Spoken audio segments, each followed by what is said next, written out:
ఎవరిని ముఖ్యమంత్రి సార్ని సొంత పార్టీలో ఓడుస్తలేరు కదా. ఇన్ని రోజులు పబ్లిక్ ప్రతిపక్షాలే అనుకున్నాం. ఇప్పుడు వీళ్ళు కూడా అప్పుడు ఎలక్షన్లలో కొంతమంది కాంగ్రెస్ పార్టీ వాళ్ళు ఓడిపోయారు కదా.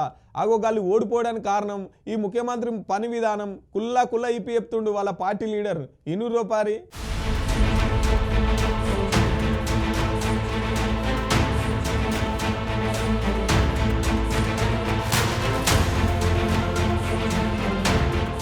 మన ముఖ్యమంత్రి రేవంత్ రెడ్డి సారు పేరుకు కాంగ్రెస్ పార్టీ ముఖ్యమంత్రి అయినా గానీ మొత్తం బీజేపీ పార్టీ ఎజెండాను అమలు చేస్తుండట కదా. నేనంటలేనుల్లో కుద్దు వాళ్ళ పార్టీ ఎమ్మెల్సీ తీర్మానం మల్లన్న అంటున్నాడు ఇనూరు రూపారి. మీ సొంత మహబూబ్ నగర్ జిల్లాలోనే మీ అభ్యర్థి ఓడిపోయిండు. మీరు సిట్టింగ్ ఎంపీగా ఉన్న మల్కాజ్గిరిలో ఒక సీట్ రాలే. ఇవాళ మీరు కరెక్ట్ గా పనిచేసినంటే 6 నెలల పాటు కరెక్ట్ గా కాంగ్రెస్ పార్టీ విధానాల కోసం పనిచేస్తుంటే ఆ 8 సీట్లు కూడా కాంగ్రెస్ పార్టీకి వస్తే ఇలా నరేంద్ర మోడీ ప్రభుత్వమే లేదు కేంద్రంలో. పరోక్షంగా మీరు సహకరించుకుంటా ఇవాళ కాంగ్రెస్ పార్టీని ఖతం చేసేటువంటి ఉద్దేశంతో మీరు ముందుకు పోతా ఉన్నారు. మీరు పొండి మీ విధానాలు కూడా అర్థమవుతా ఉన్నాయి. నిన్నగాక మొన్న కాంగ్రెస్ పార్టీ ఎమ్మెల్సీ అభ్యర్థి నరేందర్ రెడ్డి గారు ఆయన ఎన్నికల ప్రచారానికి పోయి ఈయన గెలిచినా గెలవకపోయినా ఒకటే అని చెప్పి మీ సొంత జిల్లా మహబూబ్ నగర్ లో బీజేపీ ఎట్లా గెలుస్తుంది, అట్లనే మీరు సిట్టింగ్ ఎంపీగా ఉన్న మల్కాజ్గిరిలో బీజేపీ ఎట్లా గెలుస్తుంది. మీరు కావాలనే వెనక నుంచి బీజేపీ పార్టీకి సపోర్ట్ చేసి రానబట్టిండు. ఈయన గెలిచినా గెలవకపోయినా ఒకటే అని చెప్పే మరి నరేంద్ర మోడీ గారు బొమ్మ పెట్టుకున్నటువంటి బీజేపీ అభ్యర్థి ఆట గెలుస్తా ఉన్నాడు.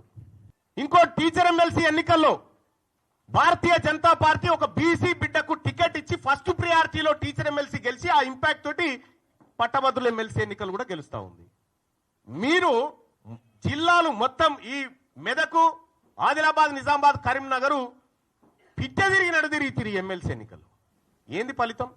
ఇవాళ ఎందుకు తారుమారైతా ఉంది? ఇవాళ ఏడాది లోపలనే కాంగ్రెస్ పార్టీ పైన, ప్రభుత్వం పైన ఇంత వ్యతిరేకత ఎందుకు వస్తా ఉంది? ఆత్మ పరిశీలన చేసుకోవాలి కదా. ఇది ఇప్పుడు జరిగిన ఎమ్మెల్సీ ఎన్నికలలో కూడా గదే. మీరు పోయి ప్రచారం చేస్తే బీజేపీ ఎట్లా ముందుకున్నది అని చెప్పేసి గరం అయ్యిండు. కాంగ్రెస్ పార్టీని ఖతం చేస్తున్నదే రేవంత్ రెడ్డి. సంవత్సరంలోనే ప్రజలు గింత తిట్లు తిడతారా, గింత వ్యతిరేకతనా? మాటి మాటికి తీర్మానం వల్ల నా పార్టీకి ఏం చేసిండు అంటున్నారు కదా. దాన్ని ఎండి శంషతోని జీవగంజి వచ్చి పార్టీకి అధికారంలో తీసుకొచ్చిన దాంట్లో నేను కూడా ఒక్కన్ని.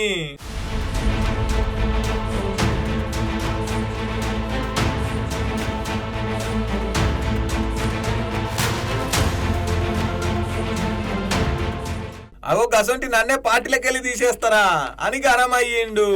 ఇంగిటికెళ్ళి మంత్రి సీతక్క వచ్చేయమంటున్నదంటే కొంతమంది బీజేపీ పార్టీది బీఆర్ఎస్ పార్టీ వాళ్ళ ఫాలోవర్స్ తోని ఇలా లైన్లు చేస్తున్నారట.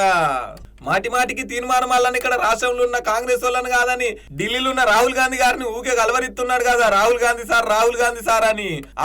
నీది రాహుల్ గాంధీతో పోల్చుకునే రేంజా అని చెప్పేసి కౌంటర్ ఇచ్చింది సీతక్క.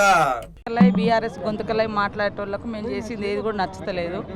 బీజేపీని చేయమంటే దేశంలో సాధ్యం కాదని బీజేపీ నాయకులు ఇక్కడ సన్నాయి నొక్కులు నొక్కుతారు. మేము చేసింది మాత్రం అబద్ధం అని ఒక దిక్కు బీజేపీ మాట్లాడతారు, వాళ్ళ ఫాలోవర్స్ వివిధ రూపాలలో ఉన్న వాళ్ళు మాట్లాడతారు. కాబట్టి ఏం తప్పునో చెప్పమంటే చెప్పడం లేదు. 50 రోజుల కంటే ఇంకా ఎక్కువ టైం కూడా మొన్న కూడా ఇచ్చినాం కదా.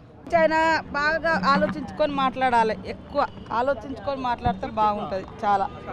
రాహుల్ గాంధీ గారిని కోట్ చేసినట్టునే ఆయన గురించి అర్థమైపోయింది. ఇంత ముందుకు ఇట్లా కాంగ్రెస్ పార్టీని, ముఖ్యమంత్రి గారిని ఎంతో మంది తిట్టిరు. ఒక బీసీ బిడ్డ అయినందుకే తీర్మానం వల్ల నన్ను సస్పెండ్ చేసిరు అని చెప్పేసి బీసీ వాదులంతా గట్టిగానే నినాదాలు ఇస్తున్నారు. ఇక చూడాలే ముందు ఈ కయ్యం ఇంకెంత ముదురుతుందో.